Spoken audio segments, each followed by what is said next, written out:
Live from clickorlando.com, this is News 6 at 5:30. This is a News 6 Plus takeover. Here now is Lisa Bell and Candace Campos with Florida Foodie.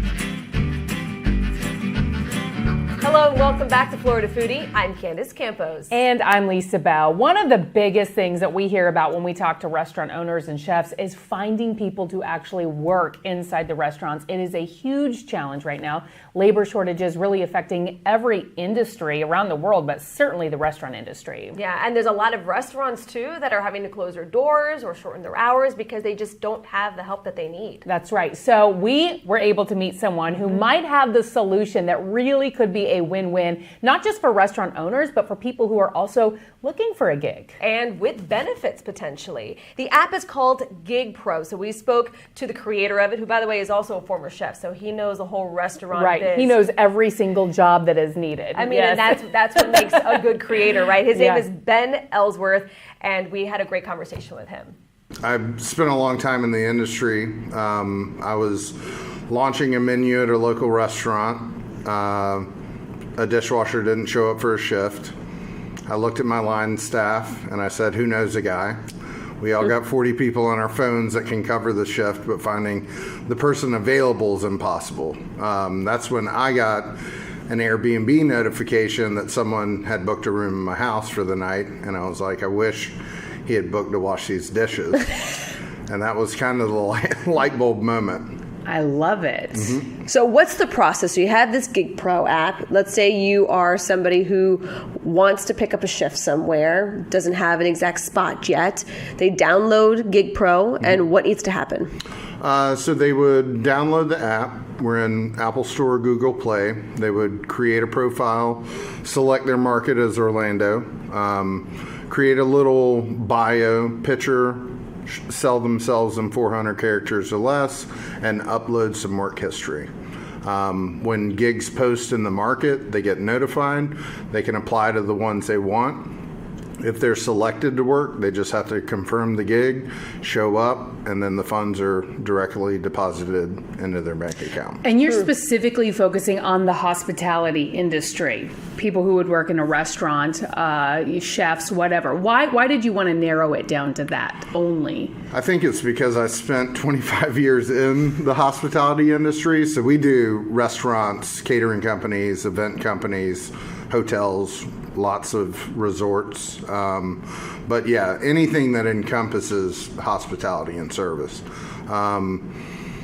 I think it was the industry that was hit the hardest by, the pandemic. It needs a lot of help right now.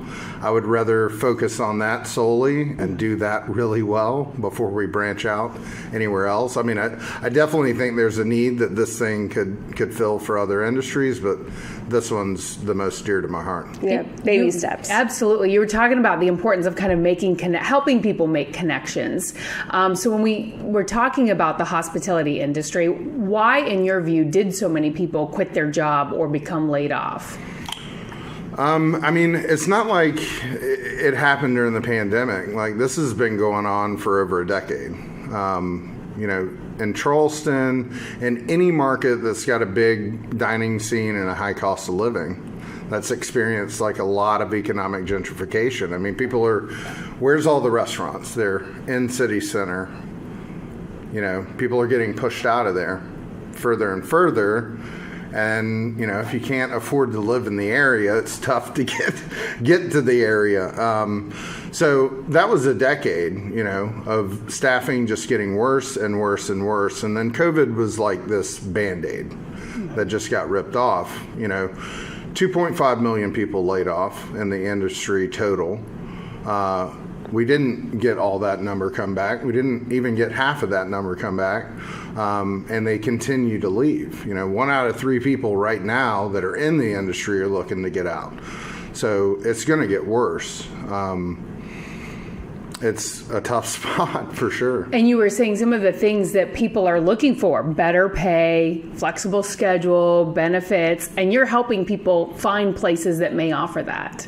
Yeah, I mean, we took a stance on the platform that we're going to start out with a $15 an hour minimum. That's kind of the only requirement we have, is that you can't post lower than $15 an hour. Above that, a business can post at whatever hourly rate they want.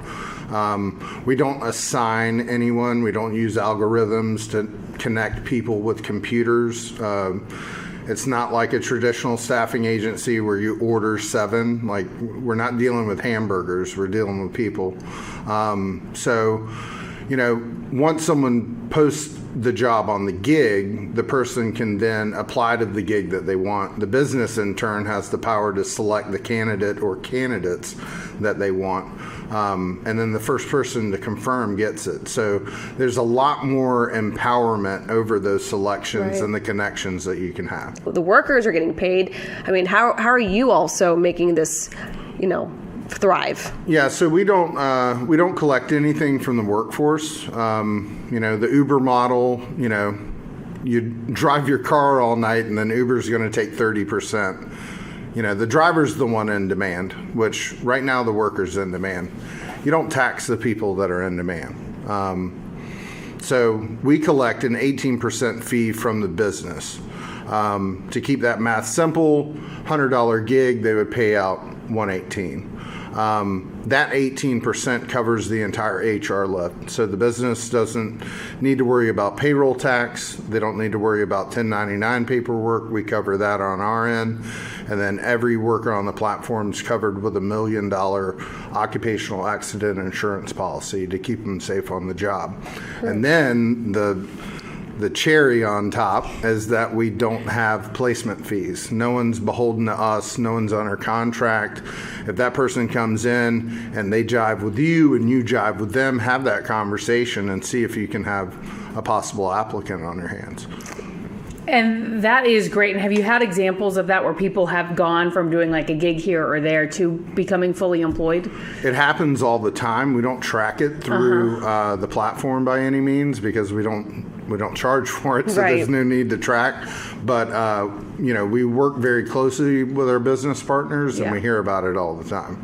So it definitely happens. It's usually the businesses that have a business model that attracts a workforce. And those are the ones that probably need it the most. I mean, they're the ones that deserve the employees because they treat their employees the best that they can. They're definitely staying for some reason. Yeah, exactly. So, I mean, what's the biggest difference? So you were saying that you were a chef before and now you got GigPro. So, what's the biggest difference that you've had in your life being, in the restaurant to helping the restaurants? God, probably the temperature. It's cooler. It is. It's pretty warm down here in Florida, but I mean, restaurant work's tough. Yeah. I don't think a lot of people understand how tough it is. I mean, when you go out to your restaurant, it seems like this graceful process, And I had a chef tell me a long time ago, he's like, a restaurant is like a swan kind of gliding across the water. It looks really graceful, but you go right underneath the waterline. There's these 2 legs that are beating like crazy, to prolong that grace. But that's right a good now, analogy. I mean, when you see this beautiful bird gliding across the lake, it looks fabulous, but you don't really see all the work that's going in behind the scenes. Yeah, I mean, everyone goes into the hospitality industry when they're off. The hospitality industry's on. It's not a normal work schedule. All the time. Yeah, I mean, you're working while everyone else is playing. It's kind of like the news industry. Yeah, I'm sure. The news is on when everyone's at home. It's just nonstop. But it's you add low wages to that. Right. You add no health care, no benefits. I mean, if there's an industry that needs some form of health care, it's this one. I mean, it's riddled with stress, alcohol, drug abuse, long hours, totally taxing on the body, and it's just not there.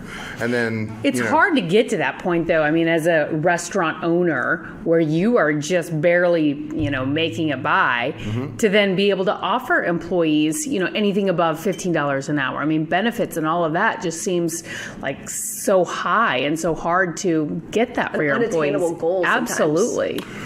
Well, I mean, the pain point has always been kind of on the worker. And now the pain point has shifted. Yeah. And it's right on the business. And at some point, the pain point's going to have to shift to the consumer. Which it already kind of is starting to. Yeah. And it might have to shift more in some cases. I mean, rent's up, food's up, everything's up. Wages are up.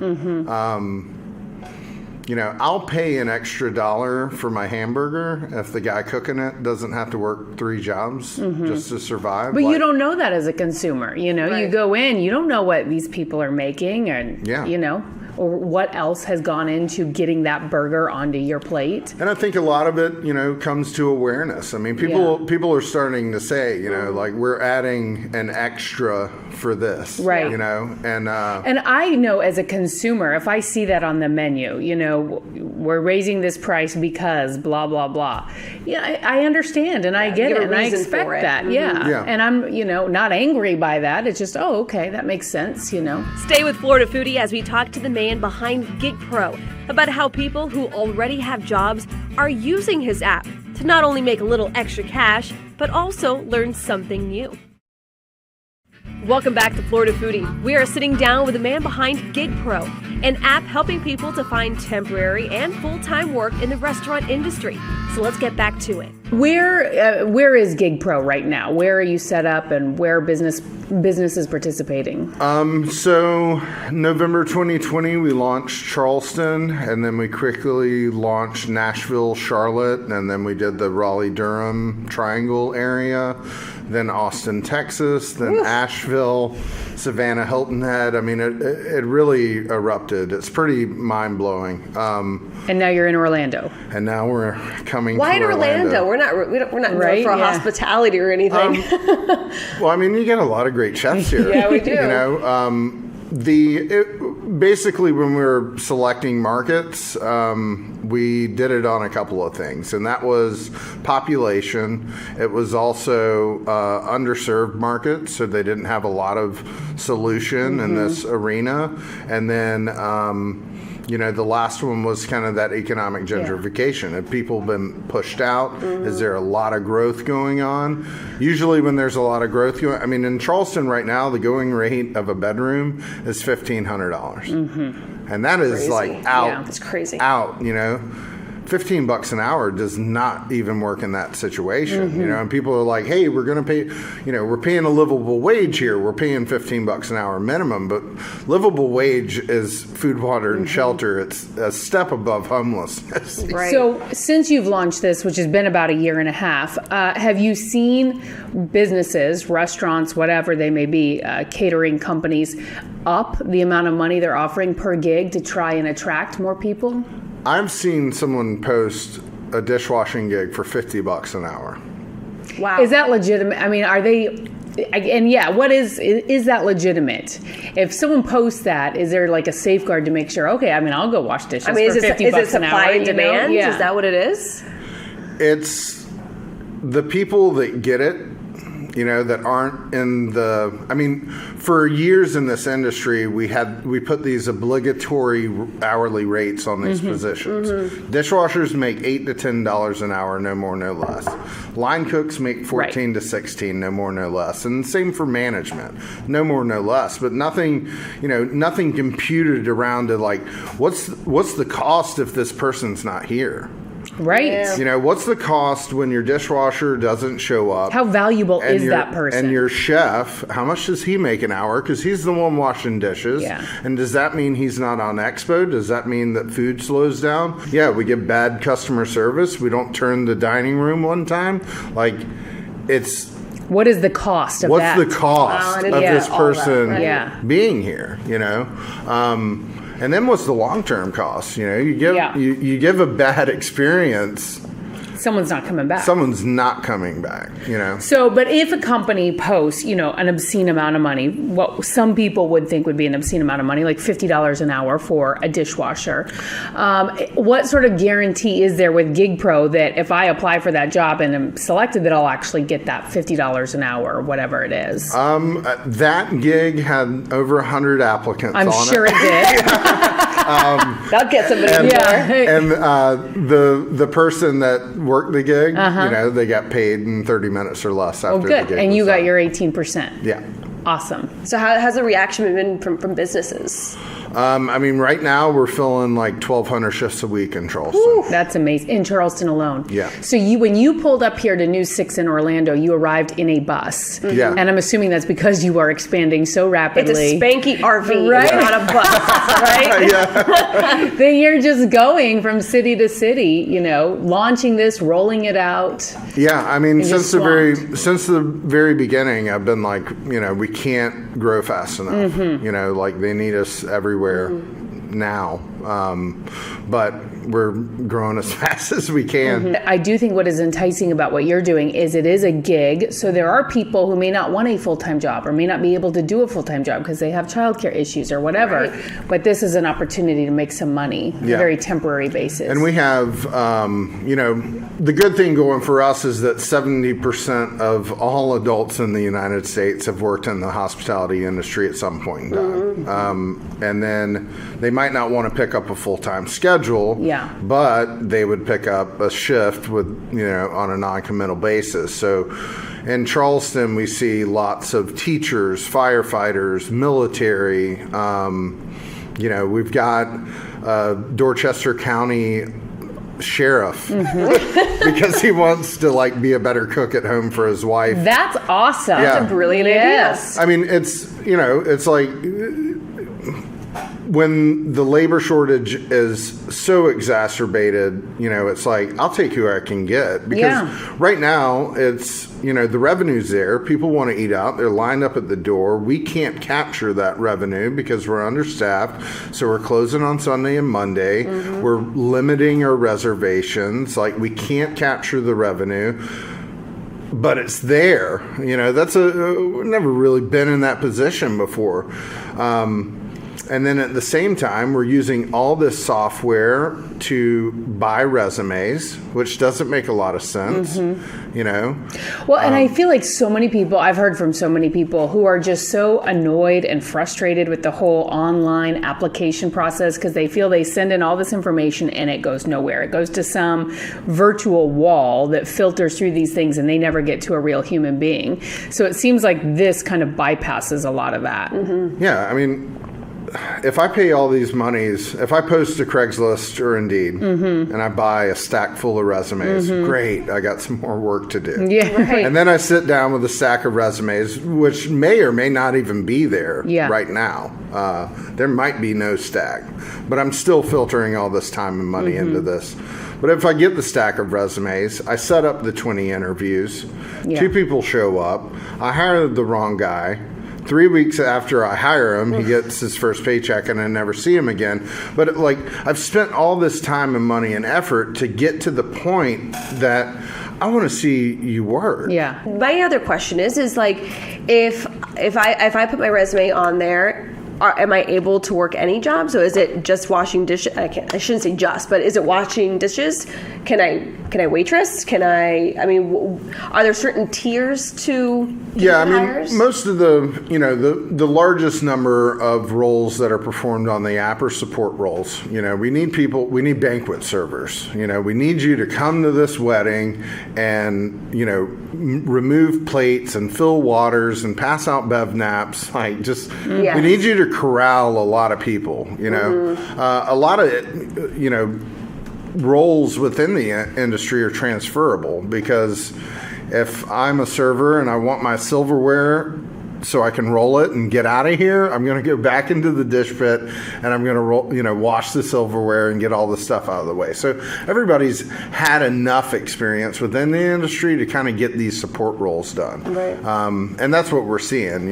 There's not a lot of like fine dining restaurants that are like, hey, we need somebody to come in and cook our $45 steaks tonight. Right. But we can get an extra set of hands in the door, and maybe that prep cook that used to work the line at night can step in and fill the role. Got it. It looks like it's nothing but going up from here for you guys. Thank you, Ben. We thank you appreciate so it. Good much. luck. Yeah. And thank you for watching Florida Foodie. You can also download it from wherever you listen to your podcasts. And of course, you can watch it anytime on our new 6 Plus app. Just download it to your TV for free and start watching.